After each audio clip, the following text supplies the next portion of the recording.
el impacto. Vamos a hacerlo bastante ágil, si podemos, bastante rápido, siguiendo una presentación en PowerPoint que la están viendo ahí. Yo me anoté algunos puntos para que pensemos un poco antes de largar. Primero, felicitarlos porque están trabajando, lo cual no es menor. Venimos con casi 9, ya para 10 años de recesión en Argentina, y este golpe de la pandemia va a ser otro golpazo a nivel del bienestar de los argentinos, y creo que es muy importante que la gente trabaje, por lo menos remoto, así que los felicito. Es una situación inédita que estamos viviendo todos, pero es importante mirar el futuro y saber que de acá se sale, y sobre todo creo que es una oportunidad para acelerar algunos de estos procesos de inclusión social y de inclusión financiera a través de la tecnología, bueno, temas que seguramente vamos a ver que van a ir pasando en el futuro. Este periodo de pandemia, además de trabajar, creo que viene bien también para reflexionar, no solo a nivel personal, sino a nivel de nuestras empresas, revisar las estrategias, eventualmente redefinirlas, repensar productos y procesos, a ver cómo lo estamos haciendo y si es que tenemos que hacer algún cambio, sobre todo a nivel tecnológico.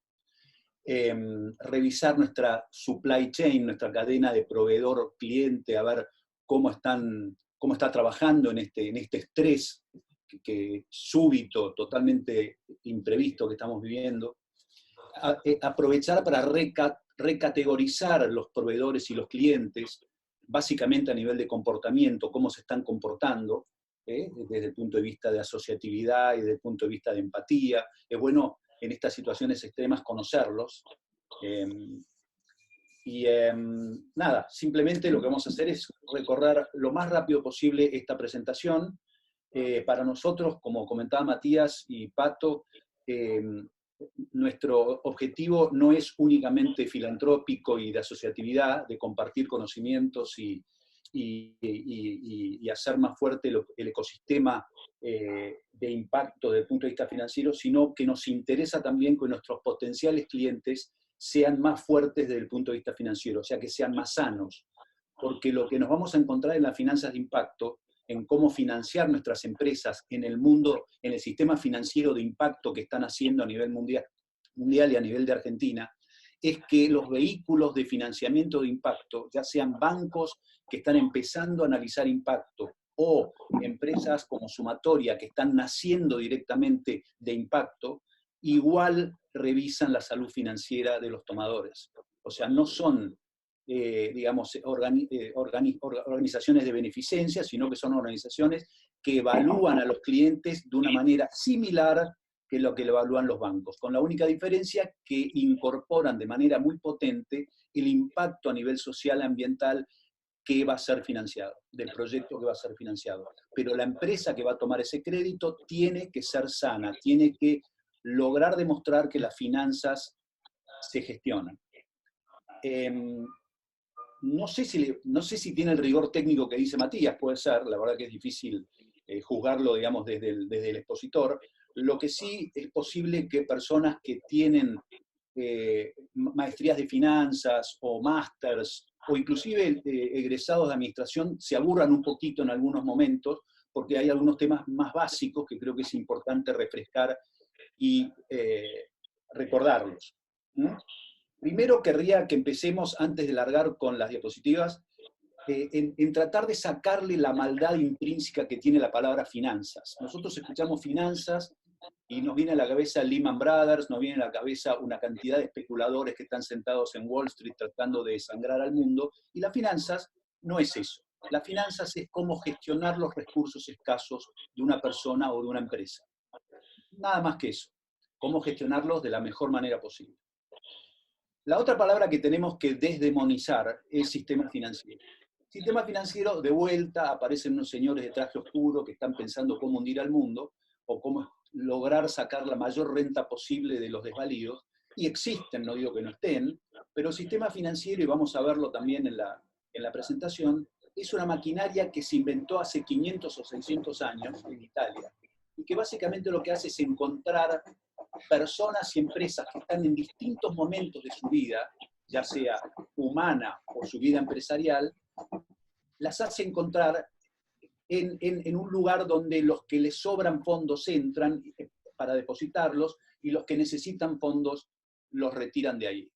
Realmente es un mecanismo asombroso que funciona, lo que sí tiene que estar bien regulado, ya lo vamos a ver.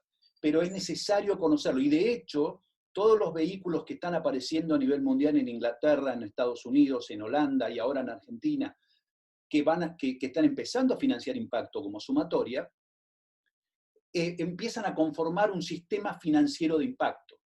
Por eso que es importante no rechazar la palabra como si fuera una maldición bíblica. ¿Mm?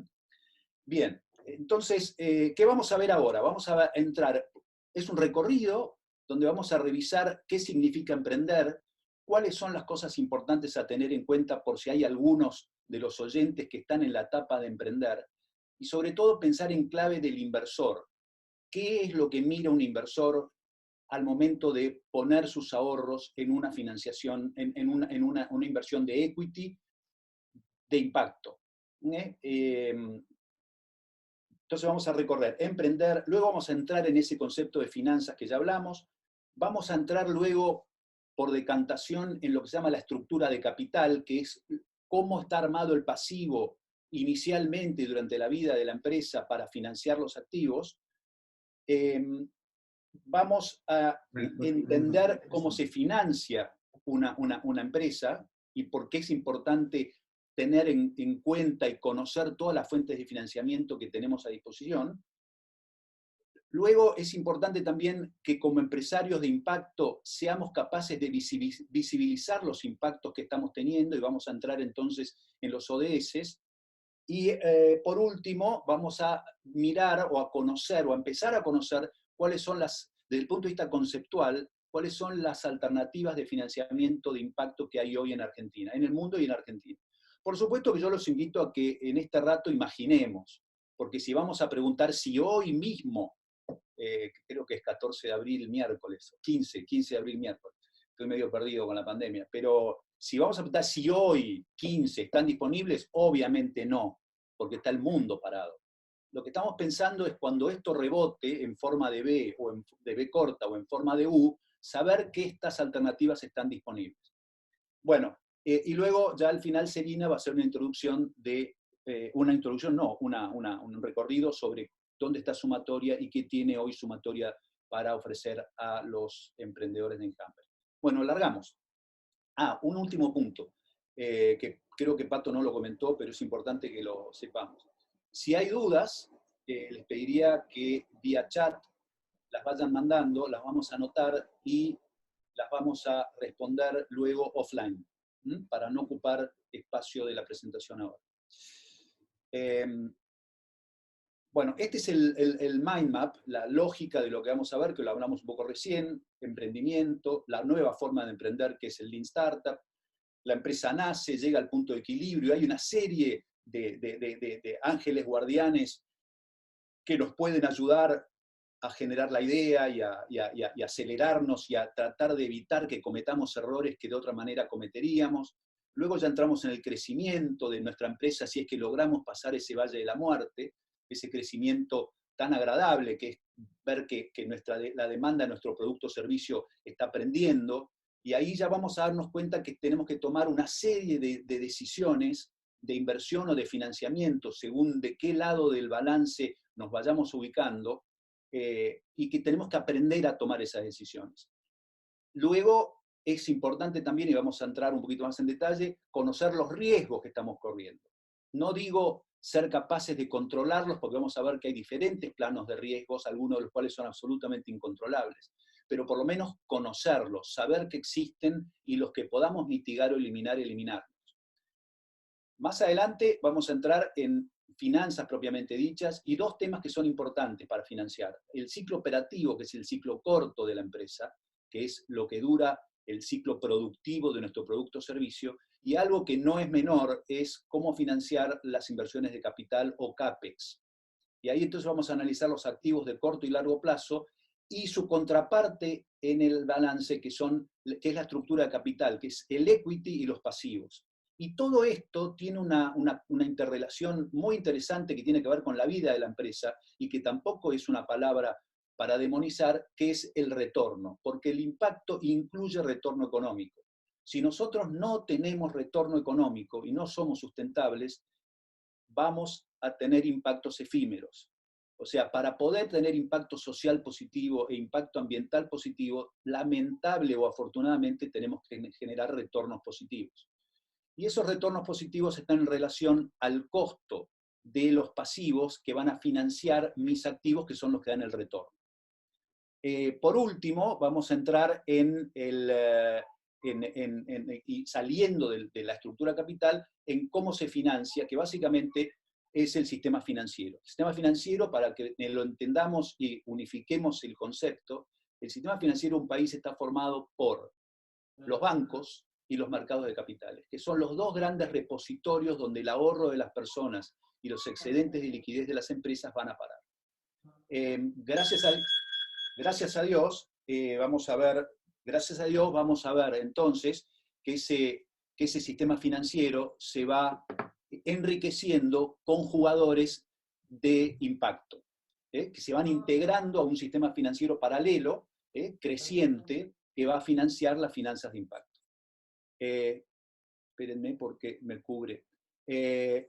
Entonces luego ya vamos a entrar en inversión de impacto, que básicamente pasa por medio ambiente, sociedad y el governance o la gestión de las empresas a nivel de transparencia y de gestión virtuosa. Y eso decanta en inclusión social y en inclusión financiera, que son dos conceptos que van necesariamente enganchados. Bueno. Entonces, muy rápido, los factores críticos para emprender. Esto es para el grupo de personas que están hoy en el webinar, que están emprendiendo. ¿Y por qué digo que son factores críticos? No solamente porque son críticos internamente, como trabajo interno de nuestro startup o nuestro emprendimiento, sino porque es lo que mira un inversor. Lo más importante es el equipo, la fortaleza del equipo, el compromiso del equipo. Este es el recurso más estratégico de todos.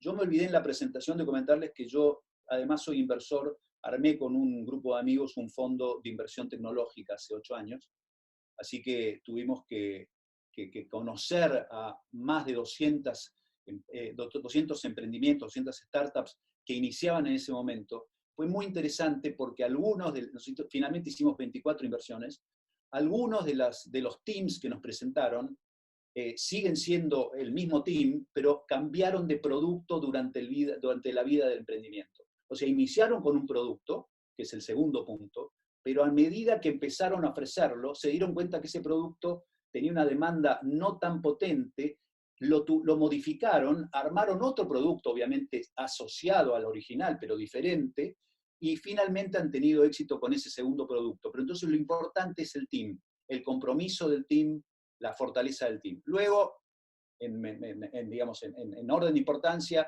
los clientes a los cuales apunta este emprendimiento, los canales, es básicamente el famoso Canvas, los partners o red de contacto, los aspectos legales que se han tenido en cuenta a nivel de fortaleza de patentes, licencias, temas regulatorios, si hay o no una primera versión. Y por último entramos en 3 temas que tienen que ver con finanzas, que es, primero, un plan de negocios. Si ese emprendimiento tiene un plan de negocios consistente, que no sea un Excel imaginativo, sino que sea realmente un plan de negocios que tiene lo que se llaman los supuestos razonables, lógicos, comprobables, y con proyecciones, tirado hacia adelante, tanto de ingresos como de costos. Ese plan de negocios tiene que tener asociado un plan financiero, que es cómo se va a financiar. Por eso que es importante tener todos estos temas en cuenta, de vuelta, sobre todo de cara a inversores que podamos en el futuro tener que sentarnos a conversar. La nueva forma de nacer es el Lean Startup. Seguramente han oído hablar, pero lo que ha pasado en los últimos años es que las empresas, no solamente las que están iniciando, sino las existentes, están cambiando muy fuerte el foco del producto. Este es el mejor producto del mundo, este es el mejor vaso del mundo, entonces, como lo diseñé yo, lo salgo a vender, para tratar de entender cuál es el vaso que necesita un cliente. Esto tiene mucha relación con el impacto. ¿Por qué? Porque pone en el centro a la persona, no a la cosa, al objeto, sino a la persona, que es lo que necesita. Ojo con pasarnos de vuelta con este tema, porque como verán arriba, el foco en el cliente tiene un límite. Si nuestro amigo Henry Ford, allá hace 100 años, le hubiera preguntado a los clientes potenciales de ese momento qué necesitaban, le hubieran dicho caballos más rápidos y veloces. Y entonces nunca había aparecido el automóvil. Después analizamos si el automóvil fue, digamos, positivo o no para la sociedad, pero lo que digo es que un inventor o un innovador o un emprendedor tiene que tener foco en el cliente, pero obviamente poniéndole sentido común digamos, a esa relación de ida y vuelta. ¿Cuál es la vida de una empresa? Primero se incuba como idea. Esa idea empieza a tomar forma, aparece una primera versión de esa idea, nace el startup, y en esta primera etapa, como ustedes verán, los tres círculos que hay, rojo, verde y azul, la forma de financiar, lamentable o afortunadamente, son los fondos propios. Nacemos siempre con la plata que tenemos en la cuenta, con la plata que tenemos en la tarjeta, con la plata que nos puede prestar nuestro padre, nuestro amigo, nuestro primo. Apoyo familiar. Eventualmente pueden aparecer, y luego vamos a ver con Celina, una serie de alternativas de políticas públicas activas que nos pueden ayudar también a agregar capital a nuestro inicio. Pero al inicio es puro capital. No hay forma que nos presten. Y ya vamos a ver por qué. En una segunda instancia entran otros actores de capital que también son fondos públicos. Pueden ser fondos de capital ángel, capital semilla, o lo que se llama venture capital, que ya son fondos más especializados y fondos que les interesa quizá tomar cierto papel en la dirección del emprendimiento. O sea que hacen inversiones de mayor envergadura y por lo tanto piden a cambio mayor participación en la decisión. Esa empresa sigue volando, como verán esas dos curvas que hay, punteada azul y continua roja, sigue volando, cruza el punto de equilibrio, logra empezar a tener utilidad y aparecen una belleza de financistas que son los de la cadena comercial, los proveedores y los clientes, que empiezan a apoyarnos porque les interesa que nosotros aparezcamos en escena y crezcamos de manera robusta. Entonces nos empiezan a dar crédito, que ya lo vamos a ver. Más tarde aparece un financiamiento bastante más cobarde, que es el financiamiento financiero de bancos, básicamente de bancos y mercados de capitales. ¿Por qué digo que es cobarde? Y porque el financista, ya sea tradicional o de impacto, presta fondos que no son de él. Presta fondos que son de individuos o de empresas, y por lo tanto tiene que ser muchísimo más cauteloso donde los pone, porque los tiene que recuperar. Por lo tanto, es más cobarde, pone una tasa de interés más baja, de menor retorno que los otros jugadores que entraron, y ya vamos a ver cuáles son las diferencias con el resto. Ahora, lo importante que ustedes entiendan es que la diferencia entre la curva roja y la curva punteada azul es que el empresario que sabe usar el financiamiento de manera inteligente. El empresario que logra entender la dinámica de la estructura de capital y cómo ir insertando porciones de deuda y porciones de capital de manera creciente, es el que logra la mayor pendiente de la curva y por lo tanto crecer el máximo posible. Y de vuelta, crecer el máximo posible en el mundo de impacto significa lograr el mayor impacto posible en personas y en el planeta. O sea que no está mal, está muy bien crecer lo más que podamos. Como verán, hay una serie de jugadores a nivel de preincubación, incubación y aceleración que son los que nos pueden ayudar a pasar esa etapa donde estamos debajo del punto de equilibrio sin cometer los errores que se cometen normalmente si nos metemos dentro de un garage a pensar como hizo Steve Jobs, que le salió bien de casualidad, no hay que negar sus tremendas virtudes intelectuales, pero bueno, desde un garage hasta Apple lo logró uno solo o dos. Con lo cual es importante salir de ese garage, conectarse con el ecosistema de emprendimiento, nos pueden acelerar, nos pueden ayudar. Obviamente hay que mostrar la idea, obviamente van a conocer lo que estamos haciendo, son los riesgos que se corren, hay posibilidades, digamos, de proteger esa idea, pero creo que es muy importante, estemos donde estemos, en Buenos Aires, en Mendoza, en Tandil, o en Córdoba, o donde sea, encontrar cuáles son esos ecosistemas y acercarnos a ellos. Las finanzas. Habíamos dicho sacarle el contenido maldito que tienen. Básicamente las finanzas es la gestión de los recursos financieros escasos de la empresa. Porque ninguna empresa, ninguna, sacando las grandes tecnológicas hasta el mes de febrero, nadan en abundancia financiera. En general siempre están al borde, digamos, de lo que necesitan. Y básicamente, ¿por qué? Porque siempre hay proyectos que financiar, siempre hay necesidades que cubrir, por lo tanto los recursos son por definición escasos. Hay que saber gestionarlos. ¿Y cómo se gestionan? A través del planeamiento financiero de largo y corto plazo. Y para eso hay que tener una estrategia. Seamos una fábrica de turbinas hidroeléctricas o seamos el restaurante de la esquina. Y siendo el restaurante de la esquina, más vale que tengamos algún tipo de planeamiento financiero a largo y a corto, porque las cosas vienen complicadas. Siempre tenemos que tener una idea de 3, 6, 12 meses para adelante de cómo vamos a trabajar el financiamiento de nuestra empresa. ¿Con qué objetivo? Con el objetivo de maximizar el valor para el accionista. Esta es la definición antigua. Toda una definición. Esta es la definición antigua que completaba la definición de finanzas. Gestionar, planificando y maximizando el valor para el accionista. Lo que le tenemos que agregar necesariamente es, sí o sí, logrando impactos sociales y ambientales positivos. Y vamos a ver sobre el final que si no logramos esto, no se trata ya de ser un alma bella porque nos interesa que esto pase, sino porque no vamos a tener demanda. No vamos a tener demanda de nuestros consumidores si no logramos demostrar que somos una empresa que tiene este tipo de impactos. Y estos son los consumidores del futuro y los que nos van a condenar si no lo hacemos.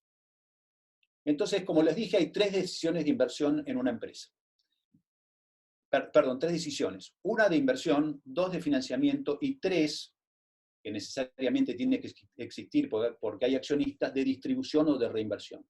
Entonces, tenemos un accionista con su modelo de negocios, de vuelta, insisto, una librería, un restaurante o una fábrica de satélites, como Satellogic, tenemos un modelo de negocios que tiene un plan de negocios asociado, necesariamente ese modelo.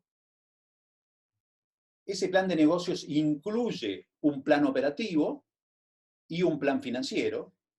El plan operativo está relacionado con los activos y por lo tanto justamente es la cadena de decisiones de inversión que yo voy a ir tomando desde que fundo la empresa y luego durante toda la vida de la empresa para comprar nuevos activos o mantener los que tengo.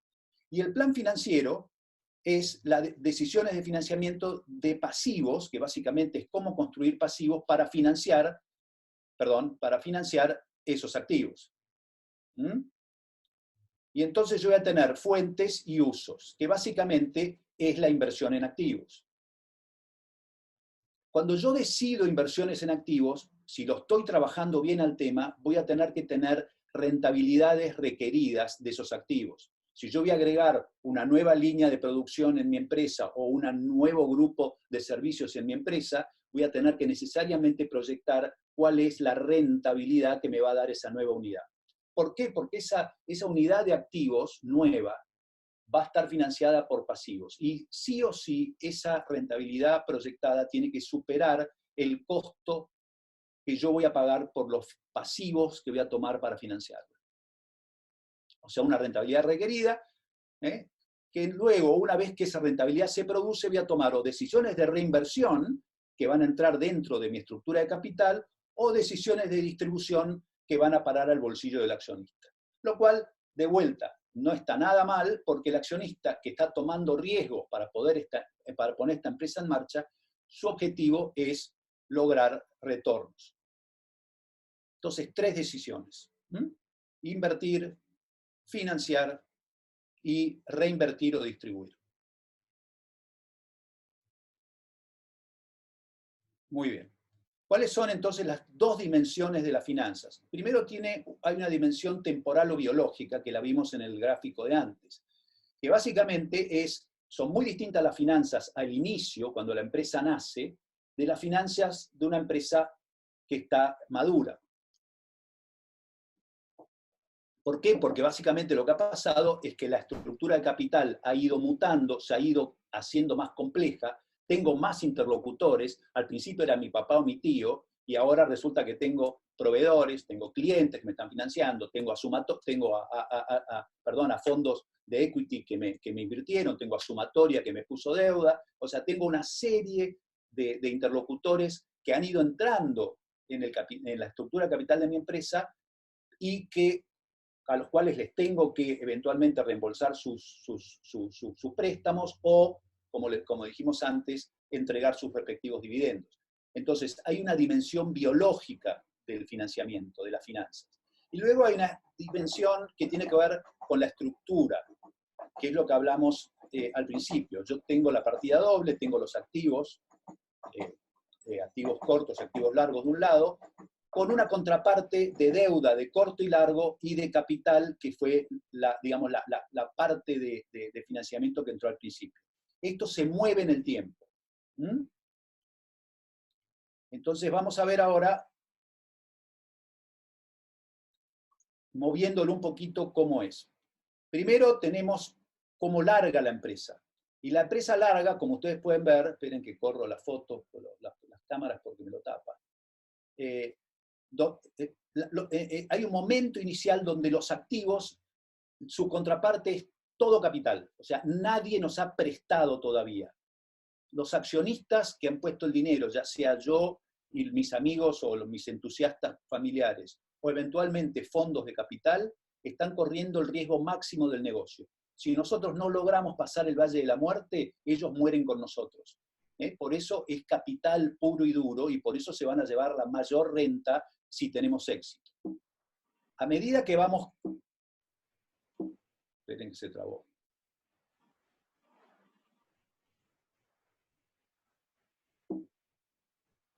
No sé por qué no pasa esto. Ahí pasó. A medida que vamos creciendo, aparece la deuda comercial. Aparecen clientes y proveedores que creen. Ojo con este verbo. Creen que podemos hacerlo. Creen que somos capaces de hacer lo que dijimos que vamos a hacer, que básicamente es la performance de nuestra empresa, que es producir el producto o servicio que nos hemos comprometido. Y ese creer se transforma en crédito. Crédito viene de ahí, viene de confianza en que lo vamos a hacer. Se agrega una nueva capa de capital a la estructura de capital. Yo la llamo capital, en realidad ya son pasivos, pero es la estructura de capital. Ahí hay una confusión, en inglés se diferencian capital y equity, en castellano lamentablemente es la misma palabra, pero la estructura de capital es toda la estructura de financiamiento que financia mis activos. Aparece una tercera capa, que es la deuda fiscal. Estamos hablando en términos generales, no vayamos hoy a pedirle demasiado al gobierno a nivel de asistencia, más allá de que empieza a haber alguna asistencia para pasar esta crisis, pero normalmente los organismos fiscales, en el caso nuestro la AFIP o los organismos provinciales, pueden dar ciertas facilidades a los empresarios.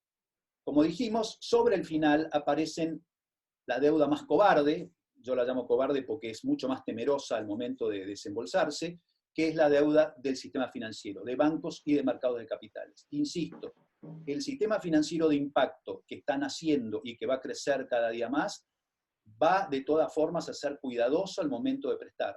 Estamos hablando de préstamo, de deuda, de crédito. Ahora, ¿qué es interesante de esta dinámica? Es que a medida que la empresa va creciendo y va tomando empuje en esa pendiente que vimos en rojo en el gráfico anterior, la empresa empieza a lo que se llama saturar su capacidad de deuda. Tanto proveedores como clientes, como sistema financiero, empiezan a intoxicar de deuda a la empresa. La empresa tiene que ser muy cuidadosa de cuánta deuda toma. La deuda es beneficiosa hasta cierto punto, como el alcohol. Es muy agradable un poquito. Si nos pasamos, nos podemos caer al piso. Entonces, pero no es que solamente nosotros tenemos que cuidarnos. Nuestras contrapartes también nos miran. Y hay un momento dado que nos dicen, no te damos más. Te quitamos la botella, no puedes seguir tomando. Entonces, en ese momento, que si nosotros nos anticipamos y jugamos bien el juego, no es necesario que llegue, llegó el momento de capitalizar nuestra empresa, de volver a incorporar capital. ¿Por qué? Porque necesitamos seguir creciendo. Entonces, incorporamos capital y desintoxicamos a la estructura del balance de nuestra empresa, logramos espacio para volver a tomar deuda porque nos hemos capitalizado, y ese es el círculo virtuoso de la expansión.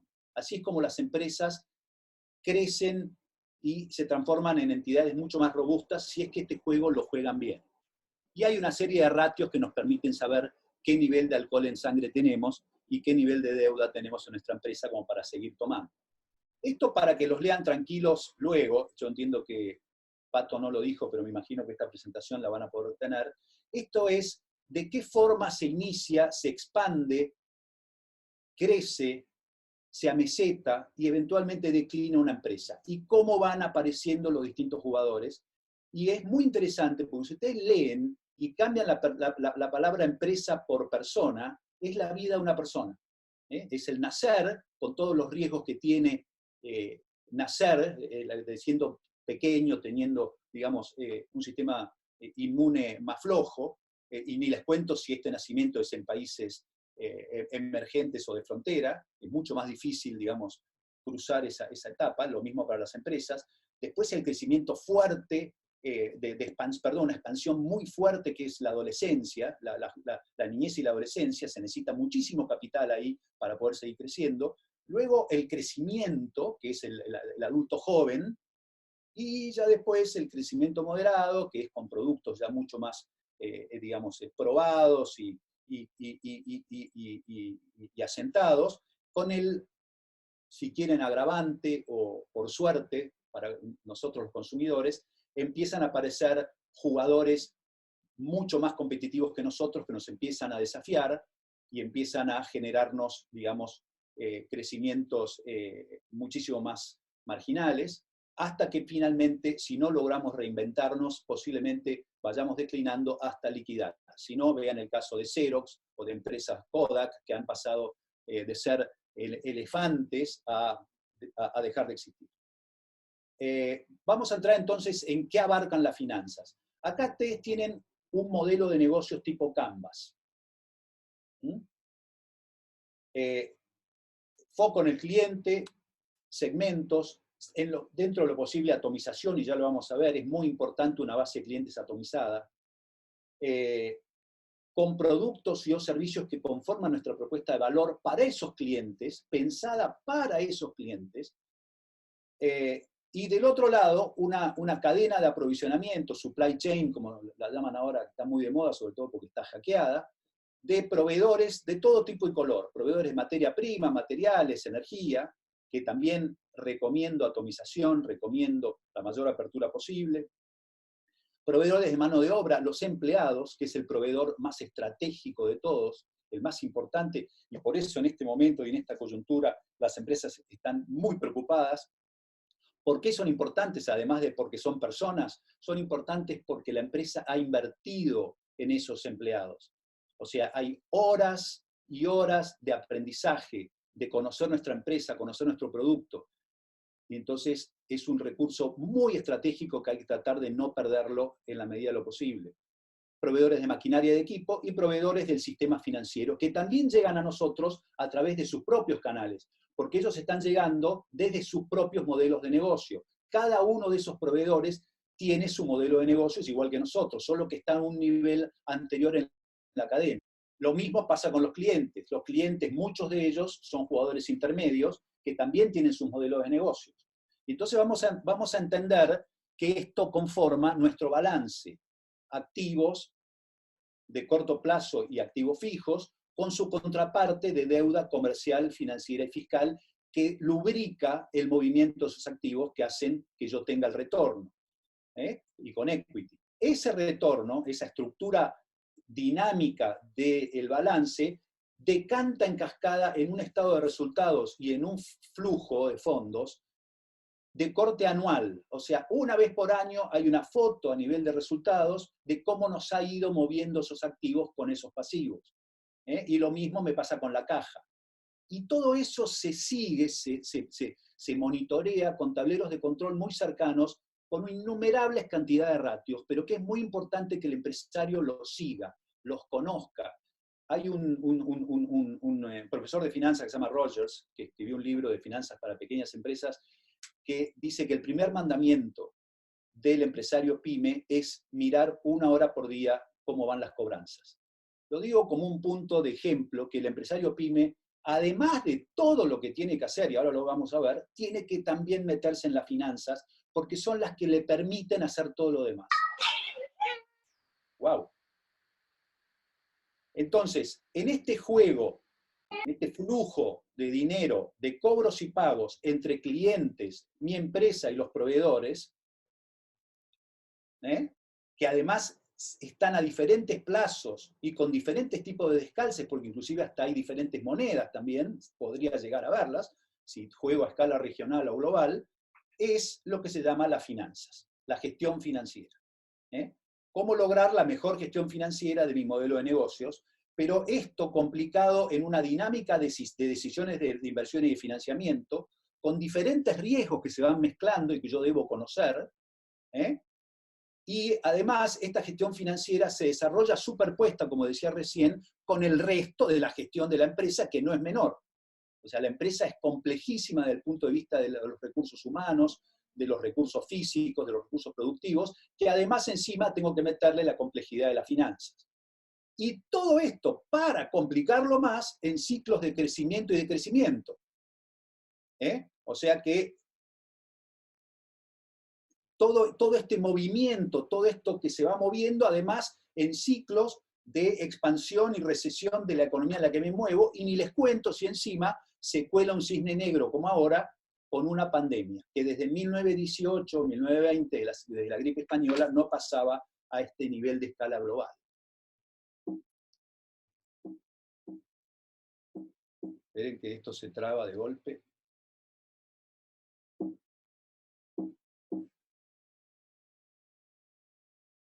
Bueno, y entonces entramos en, ya que sabemos lo que son las finanzas y que en realidad necesitamos gestionarlas para poder lograr que nuestros activos se muevan, entender qué son los activos, que básicamente son los bienes tangibles e intangibles que tenemos.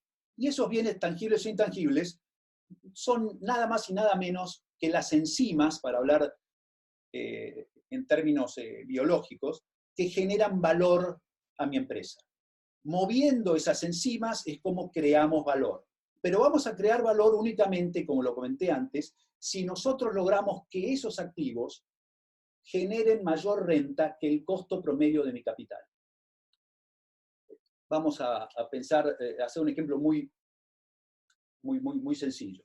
Si yo tomo un préstamo en el sistema financiero al 50% anual, o sea que tengo que pagar un 50% de tasa al final al prestamista que me prestó, ya sea un banco, un fondo de impacto, quien sea, más vale que me asegure que mis activos están generando una renta por encima del 50%. Porque si no, voy a destruir valor en vez de crearlo. Yo puedo en algún año, en 2 años, perder valor económico. ¿Por qué? Porque mis activos, por razones sistémicas o por mi empresa, se pusieron por debajo de mi costo financiero. Lo que no puedo es hacer que esta situación se extienda en el tiempo, porque en ese caso lo que está en juego es la subsistencia de mi empresa. Entonces vamos a dividir ahora los activos cortos de los largos. Los activos de corto plazo son los activos que me ayudan a financiar lo que se llama mi ciclo operativo, que es lo que dura, ahora lo vamos a ver más en detalle, lo que tardo yo en producir lo que tengo que vender. Ojo con esto, porque son decisiones de inversión en activos de corto plazo, que se llaman decisiones de inversión operativa, que son críticas. Lo que vuelca a las empresas son las malas decisiones de inversión operativa, no necesariamente las decisiones de inversión en activos fijos.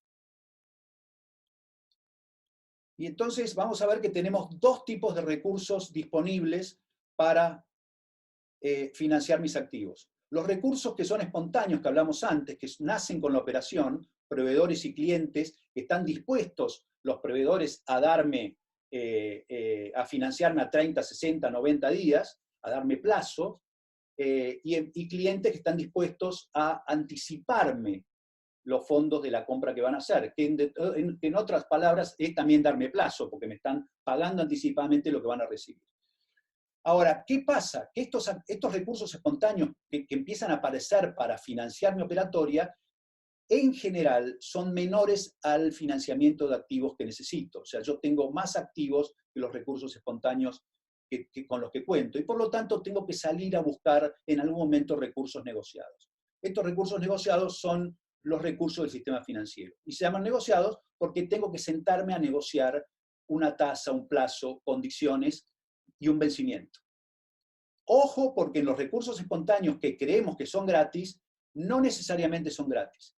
Puede haber tasas implícitas, costo financiero metido dentro de, o bien el precio del producto que me vende mi proveedor, y seguramente hay un costo financiero ahí, lo importante es conocerlo y saber si es razonable, o puede haber también un costo financiero implícito en el descuento que yo le hago a mi cliente cuando me anticipa fondos.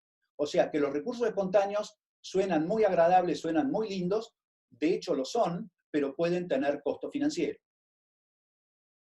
Este es el ciclo productivo que les comentaba. Desde que yo hago el pedido, la compra y la recepción de los materiales hasta que lo vendo y cobro, yo tengo 120 días que tengo que financiar. Porque tengo que pagar al proveedor, tengo que pagar empleados, tengo que pagar servicios. Yo tengo que conocer las necesidades financieras para financiar ese ciclo. Ahora, ojo, este ciclo es variable. Es 30, 60, 90, 120 días para una fábrica de budines. Es 2 años y medio para una empresa de turbinas hidroeléctricas. Tenemos que conocer nuestro ciclo productivo, saber cuánto dura y cuánto capital vamos a necesitar para financiar. ¿Entraste? Bueno, las paso muy rápido.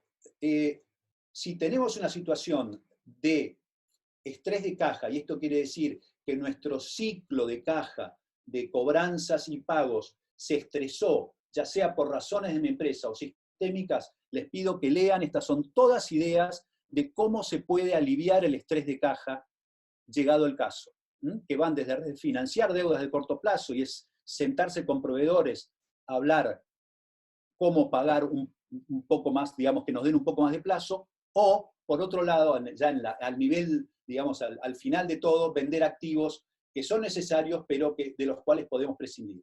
Lo que no podemos hacer nunca es dejar de pagar a los empleados y vender activos que son críticos.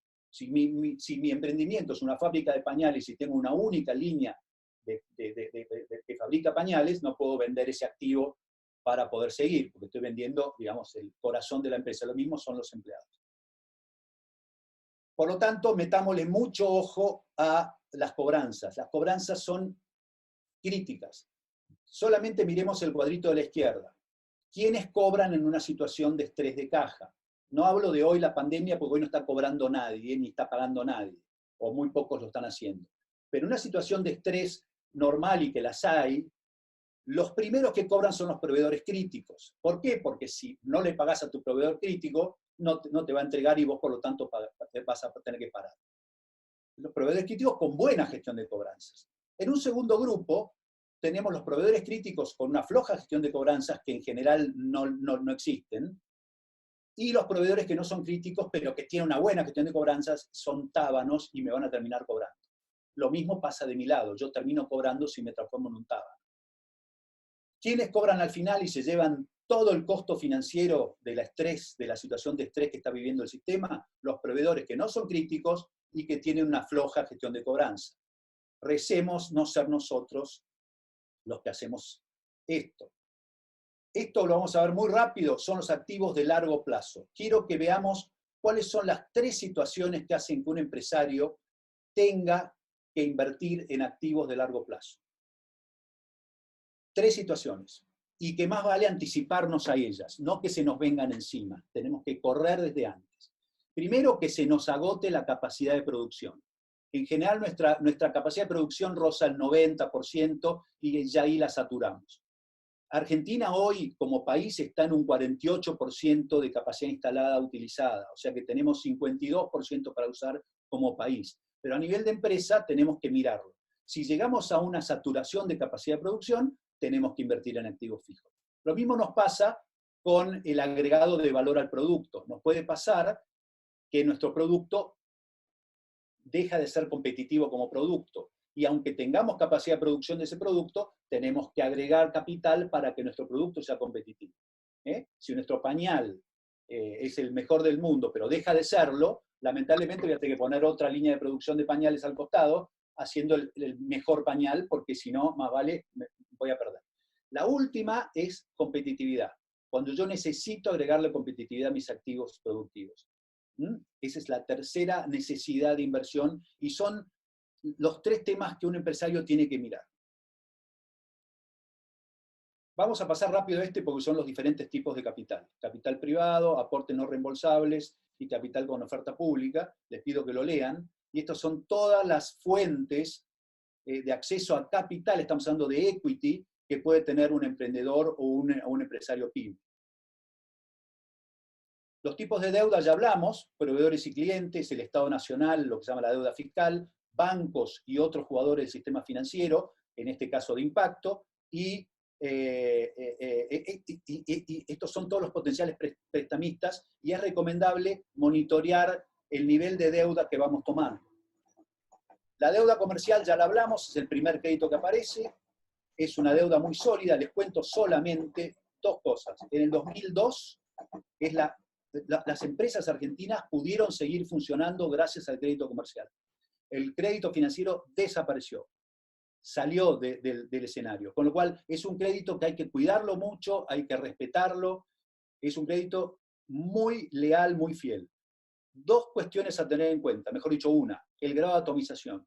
Si yo tengo un único proveedor que me está financiando, qué generoso, qué bueno, lo amo. No dependamos de un único proveedor que nos financia porque va a llegar un momento que vamos a ser su presa. Y lo mismo pasa con un cliente. No dependamos que un cliente nos anticipe gran parte de nuestros costos de producción porque va a llegar un momento dado que nos va a pedir la empresa o vamos a terminar trabajando casi a fazón para él. Vamos a dejar de controlar nuestra rentabilidad. O sea, segundo mandamiento, atomizar la base de clientes y proveedores al máximo posible. Hay veces que no se puede. Si soy una industria hidroeléctrica, probablemente tenga un único comprador que es el Estado Nacional. Pero si se puede, homogeneizar. Este es el sistema financiero que les contaba. Es un sistema financiero que permite hacer encontrar a personas y empresas que están en etapas maduras y por lo tanto líquidas. Las personas que tienen más de 50, 60 años en general tienen una cierta capacidad de ahorro y la guardan en los bancos o en los mercados de capitales. Y lo mismo pasa con las empresas que están amesetadas, sentadas encima de un montón de liquidez, están depositadas en los sistemas financieros. Por suerte, hay personas jóvenes y empresas jóvenes que están en etapa de expansión. Necesitan comprarse un departamento para poner a sus 2, 3 hijos que están naciendo, y también necesita expandir su línea de producción porque tiene demanda potente que le está obligando a hacerlo. Y por lo tanto, no tienen la generación, porque ni el sueldo da, ni su generación da en el caso de la empresa. Entonces van al mercado de capitales a buscar esto, que es la máquina del tiempo. ¿Qué da el mercado de capitales? Básicamente lo que da es plazo. Me permite comprar algo, financiar algo hasta poder pagarlo. Vamos a pasar rápido esto. Hay un psicólogo, no me acuerdo si fue Jung, que dijo que uno ama realmente a una persona cuando logra conocer sus miedos más profundos. Esa es la definición de amor de este psicólogo. Bueno, vamos a conocer los miedos profundos de los bancos o de los prestamistas, aunque sea un fondo de impacto. Básicamente el temor que tienen es al riesgo performance y al riesgo pago. ¿Y esto qué quiere decir? Yo te voy a prestar, seas la librería de la esquina o una fábrica de turbinas hidroeléctricas, si tu performance anterior, histórica, o la que me estás diciendo que vas a gestionar, puedo creer en ella. ¿Y esto qué quiere decir? Que vas a vender cuadernos y viromes o que vas a fabricar la turbina, que lo podés hacer. ¿Está bien? O sea, la capacidad de hacer lo que me estás diciendo que haces. El segundo miedo que tiene este prestamista, que es en general bastante cobarde porque está prestando plata que no es de él, El segundo miedo es que vos, una vez que hiciste la turbina o que vendiste los cuadernos y tenés la platita en la caja, me vas a pagar a mí cuando me tenés que pagar. O sea, son dos riesgos, performance y pago, en ese orden.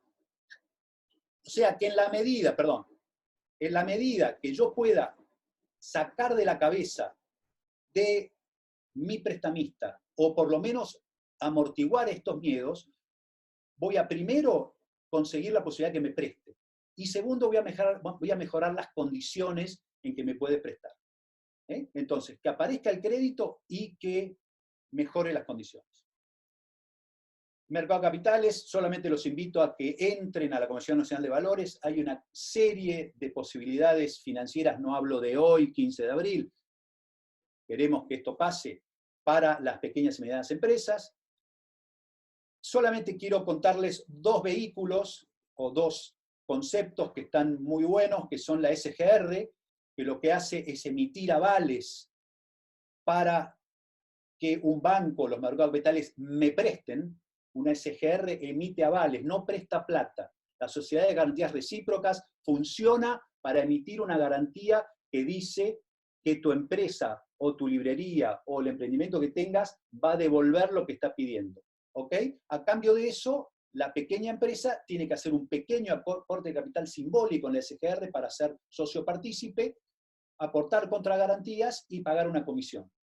¿Qué permite la SGR? De vuelta, permite o que el crédito aparezca en un lugar donde no podía aparecer, porque no era sujeto de crédito, y segundo, mejora las condiciones. Lo otro que los invito a que conozcan, por lo menos conceptualmente, es el fideicomiso. El fideicomiso lo que permite, mediante la cesión de activos que tengo inmovilizados, perdón que voy rápido, pero se va el tiempo, que tengo inmovilizados en mi balance, vamos a poner el ejemplo de cuentas a cobrar. Tengo cuentas a cobrar difíciles de cobrar, largas, bueno, yo las descargo en un fideicomiso financiero conformado también por otras pymes, ese fideicomiso coloca certificados o títulos de deuda en los mercados de capitales y lo que hace me monetiza, me anticipa los fondos a mí que me permiten financiar mi empresa. Dos conceptos: sociedad de garantías recíprocas, que no da plata, pero emite avales, y el fideicomiso financiero, que sí me anticipa los fondos, pero yo tengo que ceder activos que tengo en mi balance. Los riesgos, estos son diferentes capas de riesgos que corremos en la empresa. Riesgos, acá, cuando armamos este gráfico, no existía la pandemia.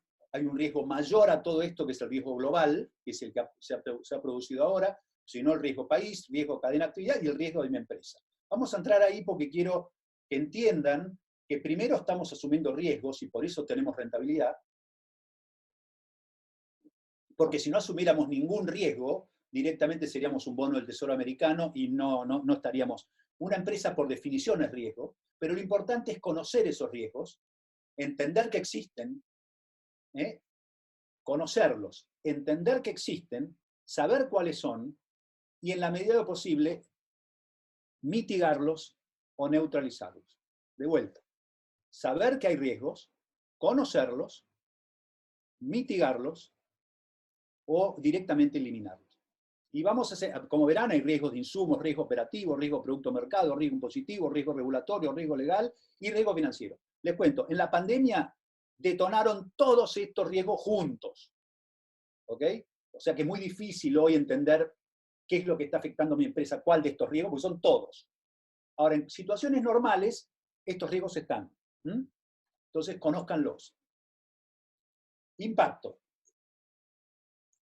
Habíamos hablado, impacto aparece en escena y básicamente es el concepto joven de las nuevas generaciones de que yo tengo que ganar plata sí y solo si mi recorrido resulta siendo positivo para las personas de mi empresa, para las personas de mi comunidad y de mi planeta, por un lado, y segundo, para mi planeta como ecosistema por el otro.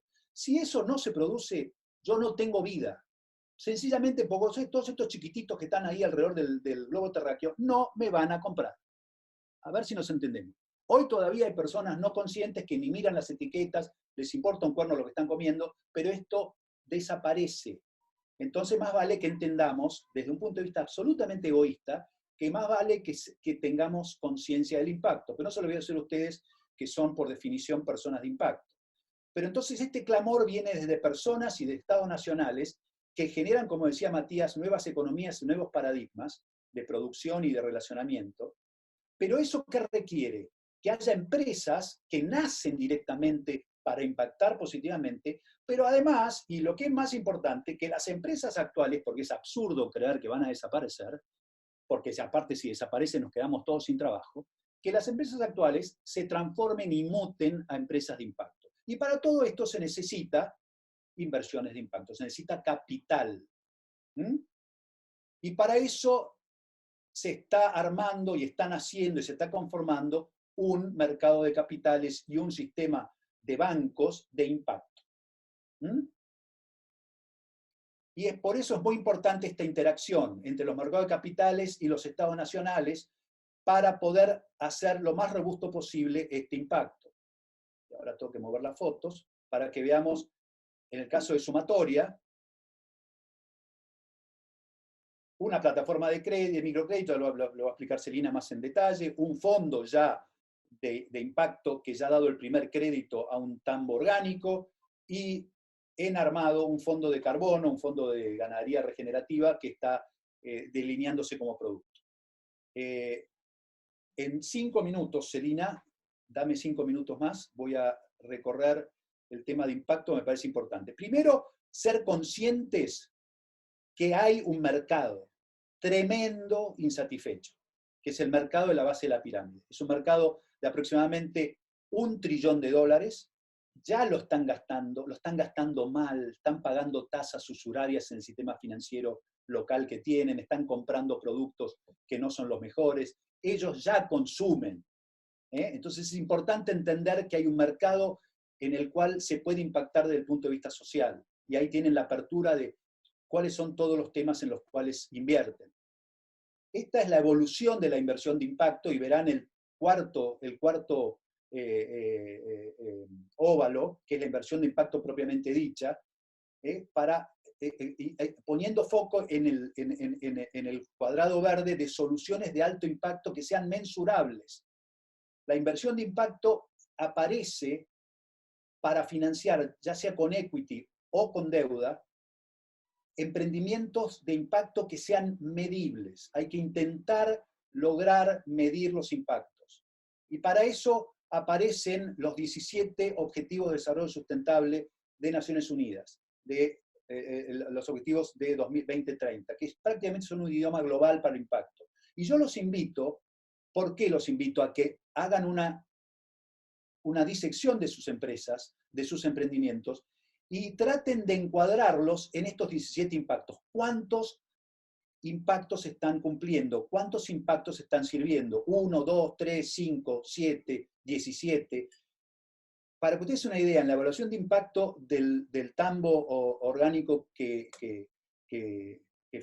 hicimos el desembolso en diciembre, lo analizamos desde el punto de vista de impacto y atendía 4 de estos 17 impactos. O sea, el financista de impacto va a cruzar el proyecto de ustedes con la matriz de ODS de Naciones Unidas. Ustedes tienen que hacerlo antes, conocerlo antes. El impacto entonces está generando innovaciones en los modelos de negocios, en la gestión pública y en los sistemas financieros. Y aparece una cantidad de ejemplos de empresas que seguramente ustedes están incluidos dentro de esto, de modelos de negocios de impacto. Innovación en la gestión pública. La gestión pública está empezando a innovar. De hecho, la ciudad de Buenos Aires el año pasado logró sacar el primer bono de impacto social. Innovación en el sistema financiero a nivel de fondos de inversión, de bancos con valores, de instrumentos innovadores para financiar impacto, microfinanzas con plataformas de micropréstamos, calificadoras. Acá tienen un esquema del bono de impacto social, no lo vamos a analizar ahora, pero es más que un bono, es una palabra un poco confusa, es un contrato de prestación de servicios entre el sector público, prestadores privados e inversores, que la verdad que es muy interesante, no para todos los sectores, pero sí para salud y para educación. Así que si están en esos sectores, evalúenlo, porque en el futuro puede llegar a ser una alternativa de financiamiento. Hoy, financiamiento de inversión de impacto para empresas nuevas, ya hay capital paciente a nivel de ANRs de gobierno, organismos multilaterales, hay también capital privado aportado por fondos de impactos como NXTP, que es un primer fondo de impacto que ha certificado para los principios de inversión responsable, y eso es para la parte de la curva que ya vimos de nacimiento e inicio, pero luego para el crecimiento para empresas en marcha, ya empiezan a haber alternativas a nivel de préstamos verdes de bancos, emisión de bonos sociales verdes y sustentables, que ya están, por suerte, regulados por la Comisión Nacional de Valores desde el año pasado, con diferentes estructuras posibles: obligaciones negociables, bonos de proyecto, fondos comunes de inversión y fideicomiso financiero. Estas son las ventajas para los participantes. Esto es simplemente para que ustedes tengan en cuenta, esta es la matriz de evaluación de un fondo de impacto, como el caso de NXTP, que tiene un scorecard inicial para evaluar el impacto, y luego tiene, y esto es lo más importante, tiene un scorecard para el seguimiento de la inversión que hizo. O sea que es importante no disfrazar una evaluación de impacto trucha al inicio, porque el inversor de impacto me va a seguir cómo ha sido el impacto que yo había comprometido al principio. Esto los invito para que lo lean. Estas son las claves para hacer un pitching, lo que se llama una propuesta de inversión a inversiones de equity. Léanlo porque es importante que no lo hagamos a la ligera. Y lo más importante es esa reunión terminarla con una conclusión que sea inolvidable en la mente del inversor. ¿Por qué? Porque ese inversor probablemente una hora antes fue visitado por otro emprendedor de impacto, y a la salida me voy a cruzar con otro emprendedor que está entrando. Entonces, nuestro emprendimiento tiene que tener una presentación impecable e inolvidable. En verde van a ver cuáles son los vehículos y entidades que están apareciendo de a poco en el sistema financiero de impacto. Instituciones de microfinanzas, bancos con valores, bolsas de valores sostenibles, calificadoras de factores ESG, y abajo a nivel de fintech de impacto, e incubadoras y aceleradoras. Bueno, acá terminamos. Yo le voy a pasar el bochín a mi querida amiga Celina para que nos comente desde Tucumán, ¿no? ¿Estás? Sí, desde Tucumán. Desde ¿Qué tal? Tucumán. Buen día. Sí. No sé si te paso yo o pasas vos. No, ahí voy yo. Bueno. Bueno, buen día a los muchachos y a las muchachas que nos escuchan. Antes que nada, gracias Hernán, diste una presentación maravillosa. Quiero que todos sepan que tuvieron como el privilegio de escuchar a una persona, a un maestro filósofo para mí de las finanzas y de la economía. Gracias. Así que a vos, y gracias Enjambre por invitarnos a este espacio. Tenemos poco tiempo, con lo cual voy a ir más lento. voy a concentrarme en que lo importante esté. También queríamos dejar un tiempo al final. Las preguntas técnicas les pedimos que las hagan por chat y las vamos a responder en un documento que vamos a circular al final, al igual que las diapositivas. Pero queríamos dejar un tiempo al final para desbloquear las cámaras, escuchar, conversar un poquito. Así que voy a tratar de hacer la presentación de sumatoria y lo que tenemos para contarles y ofrecer en más o menos 15 minutos. Bueno, me presento sucintamente. Yo soy tucumana, estoy en Tucumán, soy psicóloga, tengo un MBA hecho en San Andrés. Tengo experiencia en desarrollo internacional, en ONGs y en gobierno. Los últimos años fui jefa de gabinete de la Secretaría de Economía Social de la Nación. Me apasionan las finanzas, específicamente las de impacto, y formo parte de este equipo maravilloso que es Sumatoria, que es un equipo de gente que hace ya varios años y de forma, les diría, en la proporción... Yo escuché mi propio eco, ¿ustedes están escuchándome bien? Bien. De forma bastante desinteresada, o en una proporción interesante de forma desinteresada, está llevando adelante este proyecto. Entonces, yo lo que voy a hacer es compartirles mi pantalla.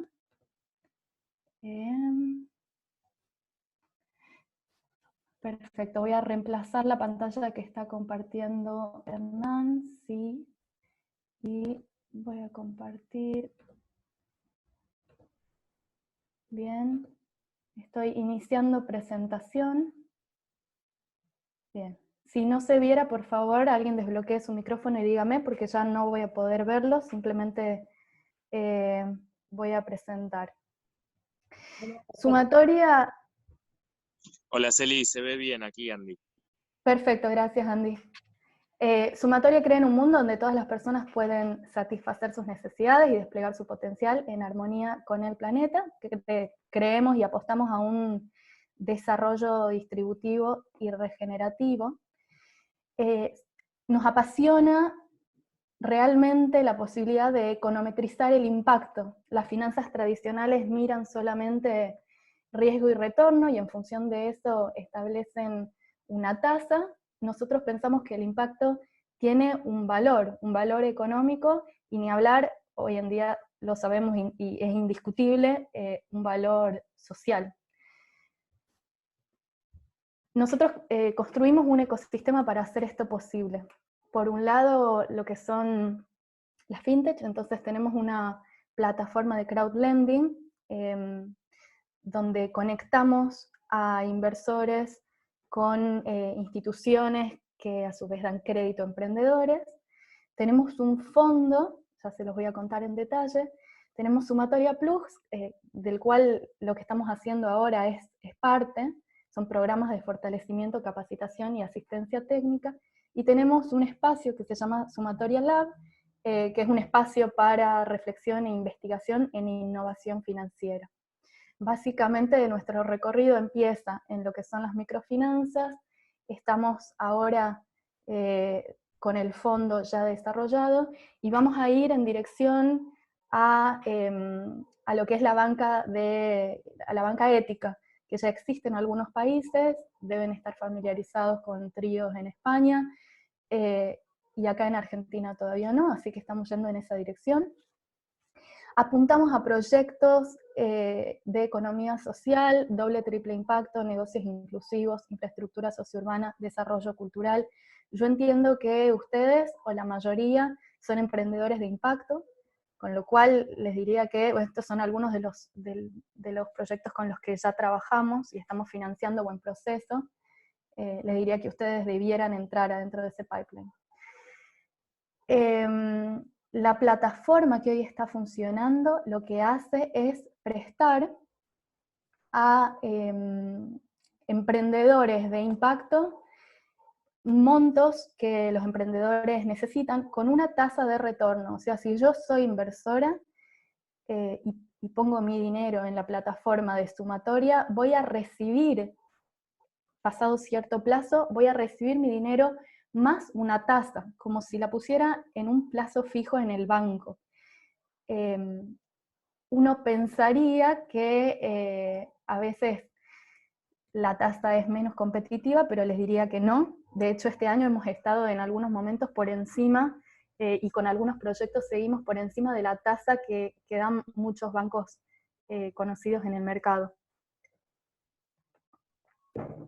El fondo Sigma es un fondo que creamos el año pasado en conjunto con la Mutual San Cristóbal, que son el leading investor de este producto financiero, que es un fideicomiso, y lo que buscamos hacer es financiar a empresas e instituciones con impacto positivo. Acá ya no estamos hablando de microcrédito, sino que estamos hablando de mesocrédito. Nuestro ticket promedio es de 2 millones de pesos. Pero bueno, por supuesto, depende del proyecto. Nos focalizamos en proyectos que tienen su foco en el desarrollo social, en el desarrollo ambiental o en la educación y la cultura.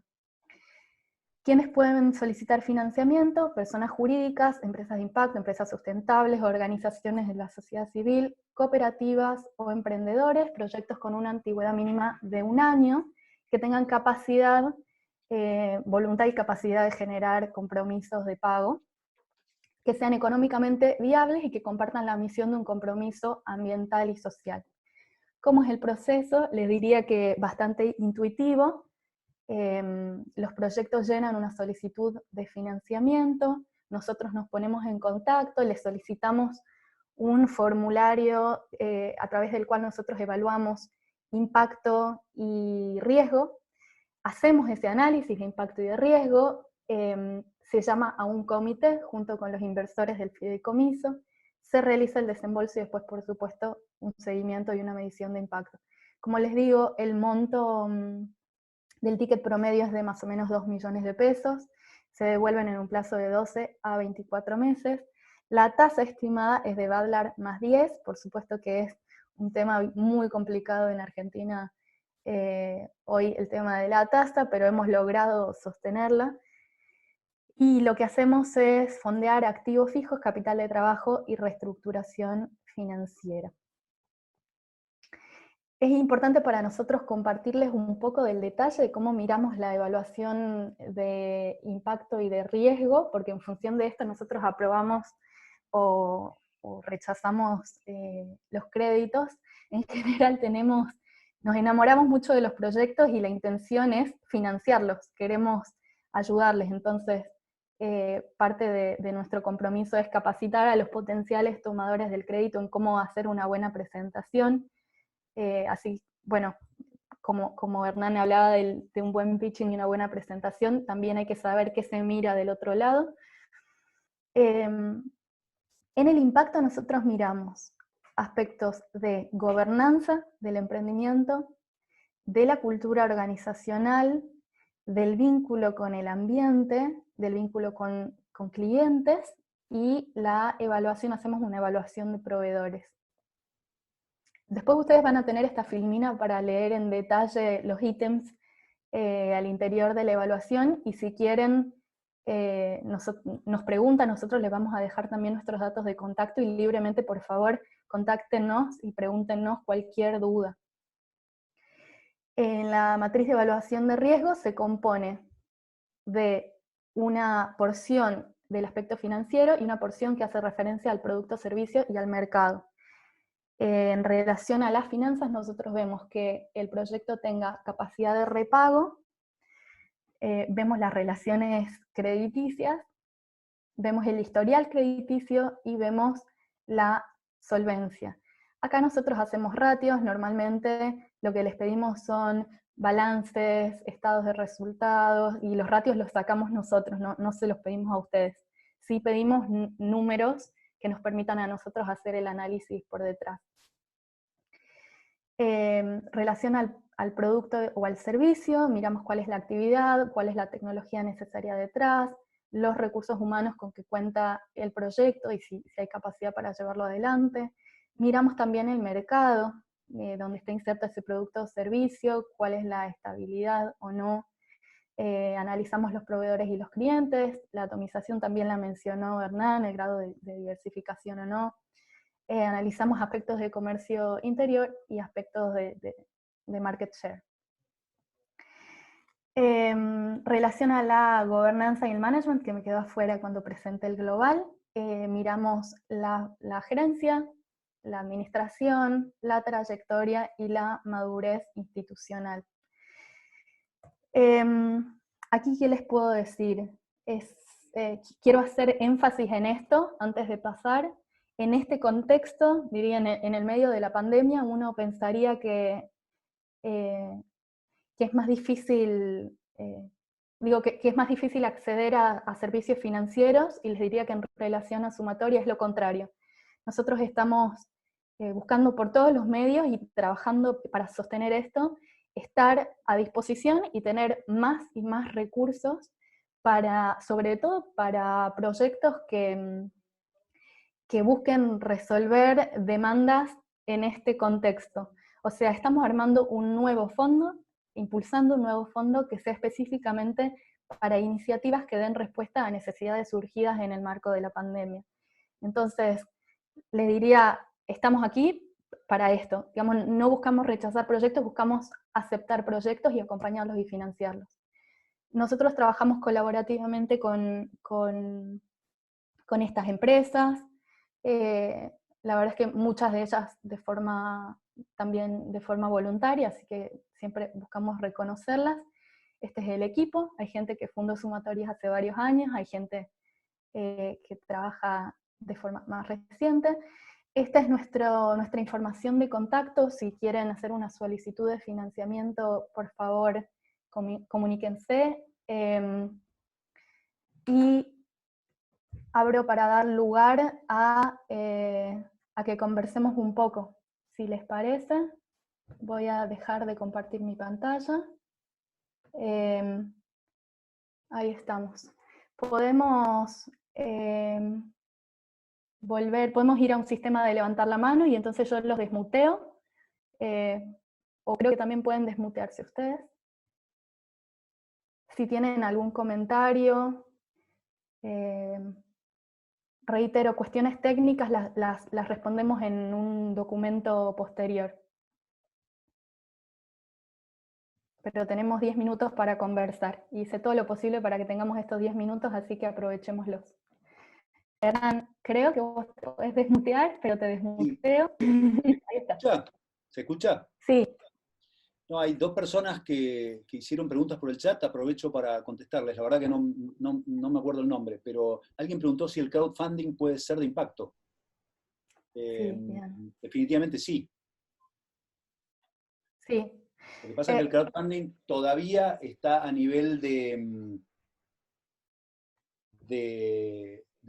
equity, o sea, todavía tiene que regularse el crowdfunding de deuda. Pero sí, digamos, el crowdfunding no de impacto se puede transformar en el crowdfunding de impacto perfectamente, no hay ningún problema.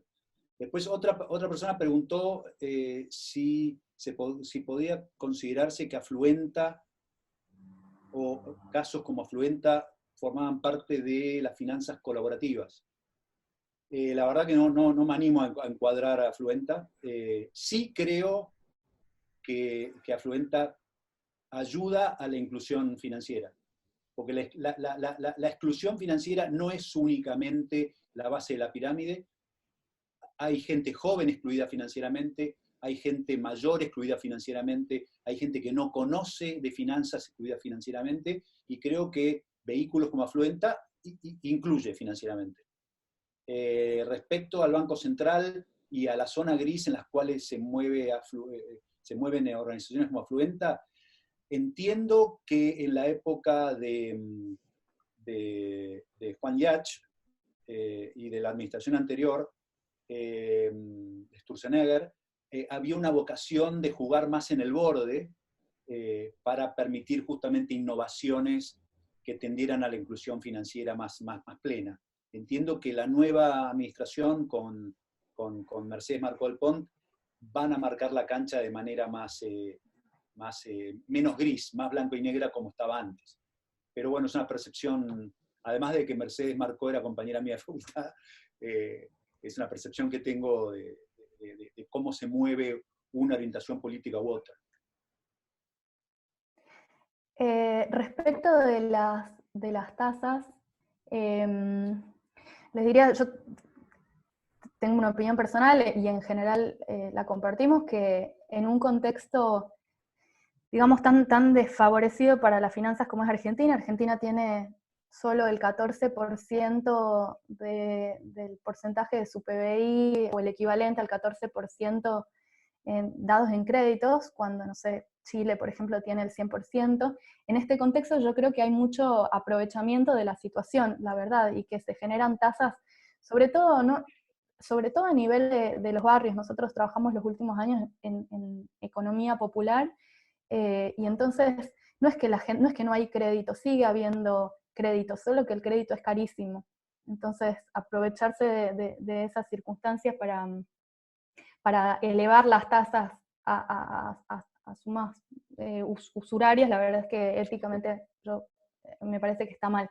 Hay algo que no dije y que lo conversamos mucho con Hernán para esta presentación. Hay todo un ecosistema de productos financieros, tanto a nivel público como privado, a nivel de bancos, a nivel de aceleradoras. Hernán lleva muchos años relevando esta disponibilidad, en este contexto la verdad es que no nos animamos a compartirles un documento con nuestros relevamientos porque todo lo que digamos puede ser desactualizado entre ayer y hoy. Pero yo los instamos con Hernán a que ustedes hagan su propio research. A nivel gobierno, tanto Ministerio de Desarrollo Social como Ministerio de Desarrollo Productivo tienen ofertas de microfinanzas, mesofinanzas, fondos semillas, fondos de aceleradora, fondos de expansión. El crowdfunding, como bien preguntaron, es una alternativa muy válida. Hay algunos más conocidos, Ideame, Kickstarter, Nobleza Obliga, hay varios. Los bancos ofrecen alternativas, hay aceleradoras, hay cámaras de pymes, municipios, universidades. Los instamos a que hagan una investigación también a nivel local de ver cuáles son los productos que se ofrecen para ustedes.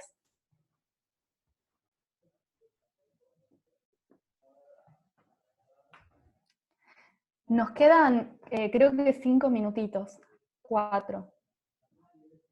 ¿Hay alguna consulta, opinión? ¿Alguien quiere compartir algo? Si no, vamos a ir cerrando.